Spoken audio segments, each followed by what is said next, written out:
भगवान बुद्ध आत्मज्ञान की खोज में तपस्या कर रहे थे।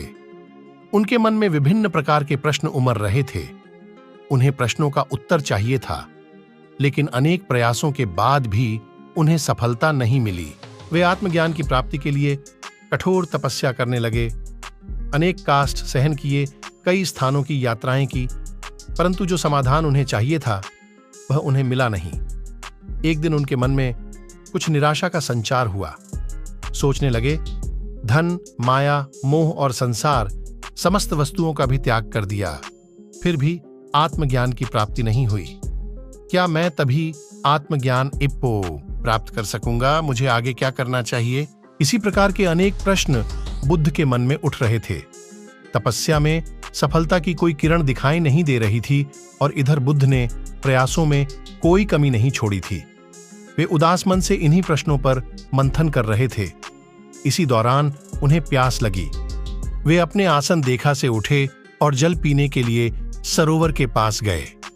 वहां उन्होंने एक अद्भुत दृश्य देखा। एक गिलहरी मुंह में कोई फल लिए सरोवर के पास आई। फल उससे छूटकर सरोवर में गिर गया। गिलहरी ने देखा फल पानी की गहराई में जा रहा है। गिलहरी ने पानी में छलांग लगा दी। उसने अपना शरीर पानी में भिगोया और बाहर आ गई। बाहर आकर उसने अपने शरीर पर लगा पानी झाड़ दिया और पुनः सरोवर में कूद गई। उसने यह क्रम जारी रखा।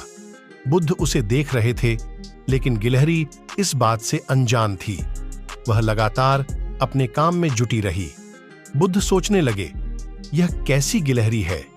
सरोवर का जल यह कभी नहीं सुखा सकेगी, लेकिन इसमें इतनी हिम्मत है।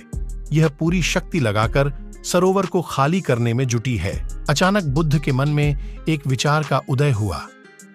यह तो गिलहरी है, फिर भी अपने लक्ष्य को प्राप्त करने में जुटी है। मैं तो मनुष्य हूं। आत्मज्ञान प्राप्त नहीं हुआ तो मन में निराशा के भाव आने लगे। मैं पुण्य तपस्या में जुट जाऊंगा। इस प्रकार महात्मा बुद्ध ने गिलहरी से भी शिक्षा प्राप्त की और तपस्या में जुट गए। एक दिन उन्हें आत्मज्ञान प्राप्त हो और वे भगवान बुद्ध हो गए। गिलहरी और गौतम बुद्ध की कहानी। जब कोई राह न सूझे, जब आप निराश हो तो ये सुन लो,